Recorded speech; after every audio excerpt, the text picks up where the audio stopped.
हे everyone, studios learning classes में फिर से आपका एक बार स्वागत है। और आज हम पढ़ने जा रहे हैं आपकी जो बुक है हनी ड्यू क्लास 8, उसका 6 चैप्टर है जिसका नाम है दिस इज जोडीज फॉन।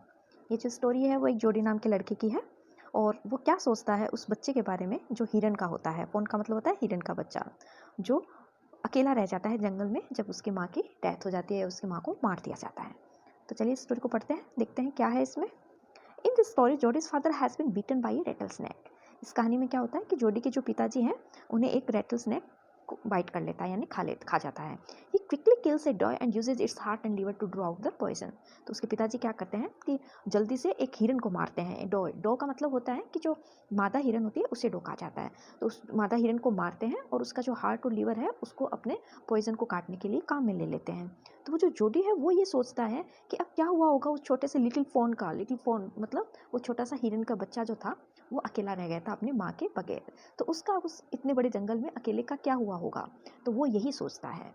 तो चलिए पढ़ते हैं इसका part first. Jody allowed his thought to drift back to the fawn. Jody है वो अभी तक अपने जो विचार थे वो उस बच्चे से नहीं हटा पाया था।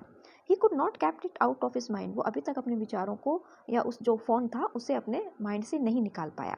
He had held it in his dream in his arms. अभी भी उसे ऐसे लग रहा था कि वो जो फ़ोन है उसके सपने में है, वो उसकी बाजुओं में है। He slip from the table and went to his father's bedside. और वो क्या है, जिस टेबल पर बैठा था वहाँ से उठ जाता है और अपने जो उसके पिताजी सो रहे थे वहाँ पर बेड पे वो जाता है।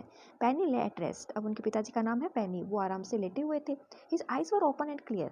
उनकी जो आंखें थी वो खुली हुई थी और एकदम साफ थी। But the pupils were still dark and deleted. लेकिन जो प्यूपिल्स थे, प्यूपिल्स क्या होते हैं कि जो डार्क वाला जो सर्कल होता है अपनी आंखों में उसे कहा जाता है, वो अभी भी क्या था, गहरा था और डिलेटेड था, यानी थोड़ा धुंधला सा था। जोडी said.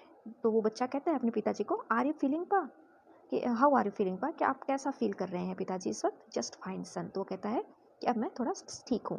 Old death has gone Phing elsewhere. कि अब वो जो पुरानी जो डेथ थी जो मेरे सर पे सवार थी, अगर मुझे समय पे इलाज नहीं मिलता तो रेटल स्नैक की पॉइजन की वजह से मेरी डेथ हो जाती। लेकिन अब वो जो डेथ वाला किस्सा है वो पुराना हो गया और वो हार गई और मैं जीत गया। But was not it A close से। लेकिन ये बात सच है कि मैं बहुत ही मुश्किल से मौत के मुंह से निकल कर वापस आया हूँ। I agree. तो बच्चा कहता है हाँ, मैं भी इस बात से सहमत हूँ। Penny said, I am proud of you boy, the way you kept your hand and did what was needed. तो वो पेनी जो उसके पिताजी थे वो अपने बच्चे को कहते हैं कि मुझे तुम पर गर्व है बेटे, क्योंकि जिस तरीके की जो सिचुएशन थी उस सिचुएशन में तुमने जितनी समझदारी दिखाई उसी समझदारी की मुझे ज़रूरत थी। पा, यस सन। तो वो बच्चा अपने पिताजी से बोलता है पिताजी। तो पिताजी वापस जवाब देते हैं हाँ। Pa, do you recollect the dog and the fawn. तो बच्चा अपने पिताजी से पूछता है कि क्या पिताजी आपको वो जो मादा हिरन थी और वो उसका जो बच्चा था वो अभी भी याद है। I can never forget them, the poor dog saved me. तो पिताजी कहते हैं कि मैं उसे कैसे भूल सकता हूँ, वो जो बेचारी सी वो जो हिरन थी उसने ही मुझे बचाया है। दैट सर्टेन, ये बात एकदम सच है। Pa, the fawn may be out there yet, it might be hungry and very scared. तो बच्चा कहता है कि उस मादा हिरन को तो अपन ने मार दिया आपको बचाने के लिए, लेकिन पिताजी अभी भी उसका जो बच्चा है वो वहीं पर होगा और वो शायद क्या होगा, एकदम भूखा होगा और एकदम डरा हुआ होगा। I suppose so. तो उसके पिताजी कहते हैं हाँ, मैं भी यही सोचता हूँ। Pa, I am a big boy now, don't need to drink milk. Why don't I go and see if I can find the pond? तो वो अपने पिताजी को कहता है कि पिताजी अब मैं थोड़ा बड़ा हो गया हूँ और मुझे अब दूध पीने की ज़रूरत भी नहीं है, तो क्या मैं वापस उस जंगल में जा सकता हूँ और क्या उस हिरन के छोटे से बच्चे को ढूंढ के ला सकता हूँ, एंड ब्रिंग इट हियर, और यहाँ पर लेके आ सकता हूँ, एंड रेस इट, और मैं यहाँ पर उसे अपने पास रखूँगा। पेनी ले quite staring at the ceiling. अब वो जो उसके पिताजी थे वो इस बात पर कुछ नहीं बोले और बस अपने वो जो छत थी उसकी तरफ देख रहे थे। Boy, you have got me hemmed in. तो वो वापस फिर जवाब देते हैं कि बच्चे तुमने मुझे एकदम असमंजस की स्थिति में डाल दिया। देखिए स्टूडेंट, हैम्ड क्या होता है, हैम्ड एक वो सिचुएशन होती है जहाँ पर हम ना तो बिल्कुल भी नहीं कह सकते। It won't take much to raise it pa, it will soon start eating leaves and acorns. तो वो अपने पिताजी को थोड़ा कन्विंस करता है। वो कहता है कि देखिए पिताजी, वो जल्दी ही बड़ा हो जाएगा और जल्दी ही वो क्या है कि पत्तियाँ खाने लग जाएगा और एकॉर्न्स खाने लग जाएगा। एकॉर्न्स क्या होता है, स्मॉल ब्राउन नट्स, यानी छोटे छोटे जो नट्स के टुकड़े होते हैं, जब वो खाना सीख लेगा तो वो बड़ा हो जाएगा। You are smarter than boys of your age. तो उसके पिताजी कहते हैं कि तुम सच में, तुम्हारी जो सेम एज के जो लड़के हैं उनसे तुम बहुत ज़्यादा इंटेलिजेंट हो, स्मार्ट हो। We we took its mother and it was not to blame. और उसके पिताजी कहते हैं कि हाँ ये बात सच है कि हमने उसकी जो मदर थी उसको मार दिया, और ये जो भी हमने पाप किया, ये जो हमने जो भी ये काम किया है उसका ब्लेम है हम किसी दूसरे पर नहीं डाल सकते। तो वो जो बच्चा है वो इस वक्त किसकी जिम्मेदारी है, वो अब हमारी जिम्मेदारी है।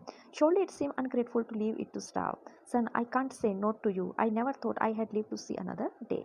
तो उसके पिताजी कहते हैं कि सच में अगर अब उस बच्चे को हम भूखा ही छोड़ देंगे, स्टार्व का मतलब होता है भूखा छोड़ना, कि अगर हम उस बच्चे को ऐसे भटकते हुए भूखा ही छोड़ देंगे तो ये बिल्कुल गलत बात होगी। Son, I can't say not to you, इसलिए मैं तुम्हें ना तो बिल्कुल भी नहीं कहूँगा। I never thought I had live to see another day, क्योंकि उस वक्त मैंने ये सोचा था कि शायद मैं मेरी ज़िंदगी का दूसरा दिन नहीं देख पाऊँगा। Can I right back with mill will and C if I can find it. अब वो बच्चा अपने पिताजी से कहता है, तो क्या पिताजी इसका मतलब है कि मैं वापस जंगल में जा सकता हूँ, और किसके साथ, मिल विल के साथ। अब ये मिल विल क्या है स्टूडेंट, मिल विल एक इंसान का नाम है जो उनका काफ़ी परिचित है, उसके पिताजी का, उनके फ्रेंड की तरह है। तो वो कहता है कि मैं मिल विल के साथ जंगल में जाऊँगा, and C if I can find it, और देखता हूँ शायद वो बच्चा मुझे मिल जाए। टेल योर माँ I said you can go. तो पिताजी कहते हैं कि भाई मेरी तरफ से तो तुम जा सकते हो, लेकिन एक बार अपनी माँ से भी पूछ लो। He sidled back to the table and sat down. His mother was pouring coffee for everyone. उसके बाद वो बच्चा है वो वापस वहाँ जाता है टेबल के पास और वहाँ बैठ जाता है वो, और उसकी मदर क्या कर रही होती है, उसकी मदर है वो सबके लिए कॉफ़ी पॉर कर रही होती है, मतलब कप में कॉफ़ी डाल रही होती है। He said, माँ पा says I can go bring back the phone. तो वो बच्चा अपनी माँ से कहता है कि माँ पिताजी ने तो मुझे कह दिया है कि मैं वापस जंगल में जा सकता हूँ और वो जो हिरन का बच्चा है उसे लेके आ सकता हूँ। She held the coffee pot in mid air. तो वो जो उसकी मदर होती है उसका वो जो कॉफ़ी का पॉट होता है वो हवा में ही रह जाता है, मतलब जैसे वो बोलता है वैसे वो एकदम शॉक होकर उसे सुनती है। व्हाट फोन, तो वो कहती है कौन सा हिरन का बच्चा। The fawn belonging to the doe we killed. तो वो उसको माँ को कहता है कि माँ मैं उस बच्चे की बात कर रहा हूँ जिसकी माँ को हम लोगों ने क्या कर दिया था, मार दिया था। We use that doe's liver to draw out the poison and save Pa. हमने उस डॉग को मार के उसका जो लीवर है उसको काम में ले लिया था ताकि पापा का वो जो जहर था वो उतर जाए, और हमने पापा को बचा लिया था। शी गास्प्स, तो वो एक लंबी आह लेती है, एक लंबी सांस लेती है। Well for pity sake. Pa says it would be ungrateful to leave it to starve. तो वो कहता है कि हाँ वो महिला, वो जो उसकी माँ है वो कहती है कि हाँ ये काफ़ी दयनीय काम हो गया, ये काफ़ी पाप वाला काम हो गया। तो वो बच्चा कहता है कि पापा ने ऐसे कहा है, पापा ने ऐसे कहा है कि अगर अब हम उसे भूखा छोड़ देते हैं उस बच्चे को ऐसे ही, तो ये बहुत गलत बात है। Dog Wilson said, that's right ma'am, nothing in the world comes quite free, the boy is right and his dad is right.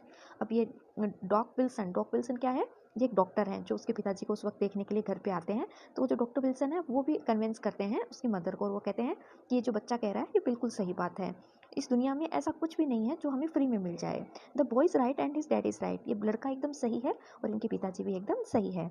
Mill will said, तो इतने में वो जो शख्स है मिल विल वो भी आ जाता है वहाँ पर, और वो भी कहता है he can write back with me, I will help him find it. वो कहता है कि मैं इसे अपने घोड़े पर लेके जाऊंगा और मैं इसकी पूरी हेल्प करूंगा उस बच्चे को ढूंढने में। She set down the pot helplessly. उसके बाद वो जो पॉट उसने कॉफ़ी का ले रखा था अपने हाथ में उसको ऐसा है तरीके से उस टेबल पे वापस रख देती है। Well if you will give it your milk we have got nothing else to feed it. तो वो उसकी मदर कहती है कि ठीक है तुम उसे लेके तो आ जाओ, लेकिन तुम्हें उसे तुम्हारा दूध देना होगा क्योंकि हमारे पास और ज़्यादा उसको खिलाने पिलाने के लिए कुछ भी नहीं है। Millwheel said, Millwheel जो था, जो इंसान था, वो उसे कहता है come on boy we have got to get riding, कि चलो अब हम घोड़े पर चलकर उसे ढूंढने के लिए चलते हैं। Ma Baxter asked anxiously, you will not be gone long. अब ये जो उनकी मदर है उनका नाम आया है बैक्स्टर, तो वो बड़ी चिंतित होकर कहती है, एनेक्शियसली का मतलब होता है चिंतित होना, वो बड़ी चिंतित होकर कहती है कि तुम ज़्यादा समय मत लगाना और जल्दी आ जाना। तो जोडी क्या कहता है, I will be back before dinner for sure. तो वो कहता है कि हाँ माँ मैं रात के खाने से पहले वापस घर आ जाऊँगा। Mill Wheel mounted his horse and pulled Jody up behind him. इसके बाद जो मिल विल है वो उस घोड़े पे चढ़ जाते हैं और पीछे से जोडी को भी अपने पास बिठा लेते हैं। देखिए जैसे पिक्चर में दिख रखा है आपको। He said to Millwheel, do you think the fawn still there. अब वो ये जो जोडी है वो मिलविल से बोलता है कि क्या आपको लगता है कि वो वहीं पर होगा, वो बच्चा है वो वहीं पर होगा। Will you help me find him, क्या आप मेरी हेल्प करेंगे उसे ढूंढने में। We will find him if he is alive, how you know it's he. तो वो मिलविल कहते हैं कि अगर वो जिंदा हुआ तो हम लोग दोनों मिलकर उसे ढूंढेंगे। How you know it is a he. और फिर मिलविल उसे कहते हैं कि तुम बार बार में उसे मेल बता रहे हो, मतलब आदमी बता सॉरी उसे आप मेल डियर बता रहे हो, इसका क्या कारण है, आप ही क्यों बोल रहे हो उसके लिए। The spots were all in a line on a doe fawn passage, the spots are every which way. तो वो जो लड़का है वो ये बताता है कि जो मैंने उस फ़ोन को देखा था उसके पूरे शरीर पर एक लाइन की तरह स्पॉट्स बने हुए थे। तो ये जो डो फ़ॉन होते हैं वो इसी तरह के होते हैं, और मेरे पिताजी ने ऐसे कहा था कि उनके पूरे शरीर पर हर जगह स्पॉट्स होते हैं, काले काले धब्बे होते हैं, इसलिए वो क्या है, वो एक मेल डियर है। तो स्टूडेंट, हमारा जो ये चैप्टर है जोडीज़ फ़ोन का पार्ट फर्स्ट यहीं ख़त्म होता है। अगर आपको मेरा ये वीडियो अच्छा लगा हो तो प्लीज़ इसे लाइक कीजिए, शेयर कीजिए और सब्सक्राइब कीजिए। Thank you.